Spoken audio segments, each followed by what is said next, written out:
देखिए, जब मुश्किलें आती है, आदमी का बुरा वक्त आता है तो कह कर नहीं आता, एक के बाद एक प्रॉब्लम इस तरीके से आती है कि उसको तोड़ के रख देती है, निचोड़ के रख देती है। अब हम बात करते हैं आज नरेश मीणा की। युवा नेता नरेश मीणा के लिए फिर मुश्किलों का दौर शुरू हो गया। बड़ी मुश्किल से वो एक राहत भरी उसमें बाहर निकले थे। एसडीएम को थप्पड़ क्या मारी थी उन्होंने। उस एसडीएम की थप्पड़ मारने के बाद 9 महीने तक उनकी जमानत नहीं हुई। हाई कोर्ट ने जब उनकी जमानत कर दी तो उसके बाद वो झालावाड़ में बच्चों की जो डेथ हो गई थी, उसके बाद में उसके धरने में बैठ गए। उस धरने में बैठ गए और वहां जो उन्होंने जो कुछ भी कहा, जो कुछ भी किया, उसको लेकर मामले उनके ऊपर उल्टे पड़ गए। टोंक के SC/ST कोर्ट ने हाई कोर्ट से जमानत होने के बाद भी नरेश मीणा की जमानत को रद्द कर दिया है। और रद्द कर दिया कि इस बात के लिए कि जमानत जिन शर्तों पर दी गई थी, नरेश मीणा ने उन सबका वायलेशन किया है। अब नरेश मीणा ने वायलेशन किया, गिरफ्तारी की तलवार लटक गई। उनके समर्थकों में निराशा हाथ लग गई कि आखिर सरकार, जिस तरीके नरेश मीणा कहते हैं, नरेश मीणा साहब कहते हैं, सरकार उनके पीछे पड़ी हुई है। यदि वो सरकार की बात मान लेते, सरकार की कहने पर बीजेपी ज्वाइन कर लेते, तो शायद उनके खिलाफ इस तरीके का मामला भी नहीं बनता। एक साधारण सी बात नरेश मीणा ने साफ तौर पर कहा, मैंने एक जिस तरीके का मामला चल रहा था चुनाव के दौरान, उस समय मैंने जो एसडीएम को एक थप्पड़ गुस्से में मारा था, लेकिन वो गुस्से में मारा जो थप्पड़ था, उससे एक खरोच भी एसडीएम के नहीं आई और उनपे जानलेवा हमले का आरोप लगाकर उन पर मुकदमा दर्ज कर दिया, जो किसी भी स्थिति में नहीं बनता। यदि उनकी एक भी खरोच आती तो जानलेवा हमला की स्थिति आती। खरोच तक नहीं आई उनके, और उनके ऊपर इस तरीके का मामला दर्ज कर लिया गया।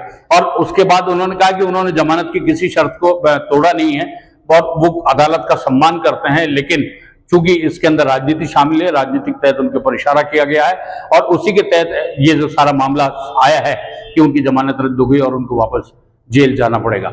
हम आपको अब विस्तार से बता दें नरेश मीणा ने क्या क्या कहा जब ये फैसला आया। हाईकोर्ट से मिली जमानत रद्द होने पर नरेश मीणा ने कहा कि मैं कोर्ट के फैसले का तो सम्मान करता हूं, फैसले की कॉपी जैसे ही उसके पास आएगी उसके बाद वो कानूनी प्रक्रिया को भी अपनाएंगे। उन्होंने यह भी कहा, यह तो सच है, लेकिन यदि वो बीजेपी ज्वाइन कर लेते तो शायद सब सही हो जाता। उन्होंने कहा कि बड़े बड़े गुनाह करके बीजेपी में जाने के वाले सभी नेता पाक साफ हो जाते हैं। मैं जनता के हक के लिए कानून के दायरे में संघर्ष कर रहा हूं, यह बीजेपी को सहन नहीं हो रहा है। नरेश मीणा ने कहा कि नगर फोर्ट थाना पुलिस ने झालावाड़ स्कूल हादसे में जान गंवाने वाले 7 बच्चों के परिजनों से मिलने जाने के दौरान हुई मेरी गिरफ्तारी को हाई कोर्ट की जमानत का उल्लंघन मानकर टोंक SC/ST कोर्ट प्रार्थना पत्र पेश किया। उन्होंने कहा अगर पुलिस पीड़ित परिवार से मिलने जाने पर हाई कोर्ट की जमानत का उल्लंघन मानकर कोर्ट को गुमराह करेगी तो फिर संविधान की परिभाषा ही बदल जाएगी। उन्होंने कहा कि मुझे लगता है कि सिस्टम पर सत्ता का दबाव या बीजेपी अहंकारी, गरीब, असहाय, मजदूर, किसान, युवा वर्ग के खिलाफ है। सरकार और पुलिस की तानाशाही इस बात को दर्शाती है कि देवली उनियारा सीट पर उपचुनाव के दौरान समरावता गांव में मतदान के बहिष्कार होने के बाद भी एसडीएम अमित चौधरी ने जबरन वोट दिलाए।